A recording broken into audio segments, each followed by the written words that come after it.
Marvel just dropped the first Avengers Doomsday trailer, but I don't think they were trying to tell us what's happening. I think they were trying to hide it, because if you slow this trailer down frame by frame, almost every shot contains a clue that completely changes what we thought this movie was about. Dr. Doom's real motivation, the possible destruction of Tobey Maguire's universe, Professor X facing the hardest decision of his life, and even the first hints of Battleworld. Most people saw an awesome trailer, but Marvel may have quietly revealed the ending of the Multiverse Saga. Let's break it down. One frame at a time. The very first thing that caught my attention wasn't even footage. It was the poster. And that's interesting because Marvel made one decision that feels very intentional. Instead of highlighting the Avenger or the Fantastic Four, they put almost all the focus on Dr. Doom. His name dominates the artwork. That immediately tells us this isn't just another villain. He's the center of the story. And considering Marvel chose Robert Downey Jr. to play Doom, that decision feels even more significant. There's also an old rumor that suddenly becomes much more believable. Several insiders previously claimed Doom's biggest motivation isn't world domination, it's his family. The theory suggests Doom has already lost the people he loved, and everything he's doing is an attempt to bring them back. If that's true, then this war isn't being started by someone who simply wants power. It's being started by someone who believes the multiverse is the only way to fix his greatest mistake. That instantly makes him far more dangerous, because villains with a personal mission are usually willing to sacrifice everything. Then the trailer begins, and before we even see Doom, we hear him. Listen closely. That voice doesn't sound like someone celebrating destruction. It sounds calm, calculated, almost disappointed. It's almost as if Doom already knows something the heroes don't. Instead of saying, "I'm here to conquer," the tone feels closer to, "You still don't understand what's coming." That single performance already makes Doom feel completely different from Kang or Thanos. Now here's where things get interesting. One of the earliest shots seems to show an entire universe beginning to collapse. Most fans immediately assumed it was Earth 616, but I don't think that's what's happening. The architecture, the atmosphere, and several visual details don't match the MCU's main Earth. Instead, this could actually be Tobey Maguire's Spider-Man universe. That would explain why so many rumors claim the movie opens with a universe already dying before the Avengers can even react. Imagine starting the film with the complete destruction of an entire reality. That instantly raises the stakes higher than Infinity War ever did. And if one universe can disappear, what's stopping the others? This brings us to one of the trailer's biggest themes, incursions. We've heard that word before, especially in Doctor Strange in the Multiverse of Madness. When two universes begin occupying the same space, one of them eventually has to die. The trailer seems to suggest these incursions are no longer isolated events. They're happening everywhere, one after another, until eventually the multiverse itself begins collapsing. That leads directly to Professor X. And honestly, I think this could become one of the movie's most emotional storylines. Professor Xavier has always believed every life has value, every mutant, every human, every world. Now imagine asking that same man to approve the destruction of hundreds of universes just so one survives. The trailer seems to hint that Xavier is struggling with exactly that decision, not because he doubts the science, but because he refuses to believe genocide can ever become the answer. There's one line that perfectly supports this theory. The heroes seem to realize they may have to destroy countless realities before those realities destroy everyone else. That's not a battle, that's a moral nightmare. And Professor X may become the one person who simply cannot accept that solution. Now let's talk about the location. Several shots don't look like normal planets at all. Instead, they resemble something outside reality itself, a place where fragments of multiple universes exist together. Comic readers already know one location that perfectly matches that description: Battleworld, or at least something inspired by it. Some fans are calling it the Void. Others think it's an entirely new version created for the MCU. Either way, this doesn't feel like a normal battlefield. It feels like the graveyard of broken universes. And if Doom reaches this place first, everything changes. Because whoever controls Battleworld controls the future of every surviving reality. That could explain why Doom seems strangely calm throughout the trailer. He isn't trying to win one battle. He's trying to control the only place that still exists after everything else falls apart. Before we move on, pause the trailer right here because this single frame might actually tell us how the entire multiversal war begins. At first glance, it just looks like every hero standing together, but the more you study it, the stranger it becomes. Marvel isn't showing one team, they're showing multiple universes colliding into the same battlefield. The first thing you'll notice is that the Fantastic Four are no longer isolated inside their own universe. They're standing alongside Earth's mightiest heroes. That immediately supports the theory that their universe has already merged with Earth 616 through an incursion. This isn't a team-up that happens after the movie. It's happening almost immediately, but that's only one universe, because another massive clue appears in the background. The trailer heavily hints that the X-Men universe has also entered the conflict. For months, we've heard rumors that 3 realities would collide: Earth 616, the Fantastic Four universe, and the X-Men universe. This trailer quietly supports that theory. Marvel never says it directly. Instead, they let the visuals tell the story. Now pay attention to Sam Wilson. He isn't standing like someone who's simply following orders. He's leading, which makes perfect sense. Steve Rogers passed him the shield. But here's the interesting part. Sam doesn't look like the unquestioned leader of everyone. He looks like the leader of one Avengers team, and that's important because standing nearby are several members of the new Avengers, formerly the Thunderbolts. Marvel seems to be teasing that these aren't fully united teams yet. They're allies, but not necessarily one family. That creates an interesting question. If multiple Avengers teams exist, who's actually in charge when the war begins? Sam, someone from the Fantastic Four, or could leadership itself become one of the first conflicts? Then there's Reed Richards. Watch him carefully. Instead of charging toward danger, he appears to stretch his arm across another hero, almost like he's stopping them from rushing into battle. That's such a Reed Richards moment. He isn't the first person to throw a punch, he's the first person to calculate the consequences. Marvel may already be showing us that Reed wants strategy, while others want action.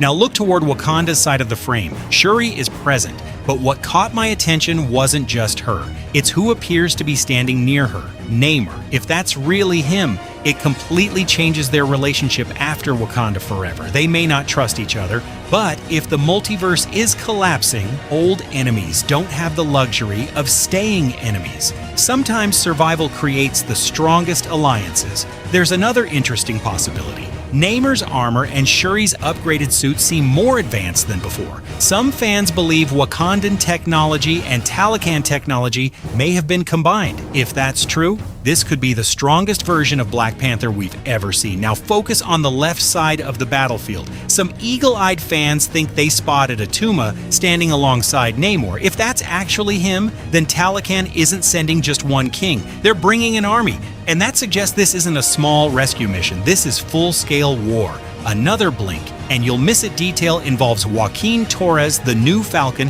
He's positioned alongside the new Avengers instead of standing directly beside Sam. That may seem insignificant, but Marvel rarely places characters randomly in trailers. Character positioning often hints at future team formations. Then we arrive at one of the biggest visual clues in the trailer, a destroyed Sentinel. If you've read X-Men comics, you already know why that's huge. Sentinels exist to hunt mutants. Seeing one destroyed suggests one of two possibilities. Either the X-Men have already fought an enormous battle before the Avengers arrive, or the Avengers have entered a universe where that war is already happening. Either way, someone has been fighting long before our heroes showed up. Right after that, there appears to be a massive explosion near the Sentinel battlefield. Some fans believe this is the moment the Sentinels are defeated. Others think it's actually the beginning of another incursion tearing reality apart. Marvel edits these trailers carefully. One explosion could easily be hiding two completely different events. There's another blink and you'll miss it moment that has fans talking.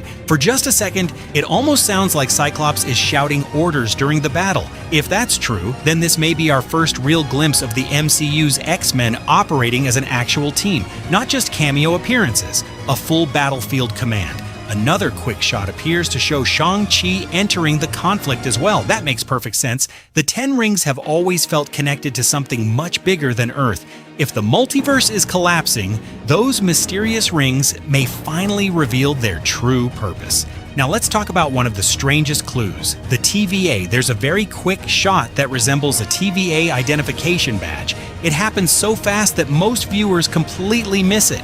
But if that really is a TVA ID, then the Time Variance Authority is actively involved in this war, and that immediately brings us back to one person, Loki, because after becoming the god of stories, every timeline now flows through him. If the TVA is here, then Loki is never far away. And here's something even more interesting. The trailer doesn't seem to show Loki as the all-powerful god of stories. Instead, it almost hints at a TVA-style appearance. Why? One possibility is that Loki isn't arriving as a ruler. He's arriving as someone trying to convince the heroes before it's too late. Maybe that's why the TVA appears at all, not to arrest anyone, but to deliver a warning. Then the trailer shifts completely. Everything we've seen so far builds toward one person, Dr. Doom. Marvel barely gives him any screen time, yet somehow he completely dominates the trailer. That's exactly what great villains do.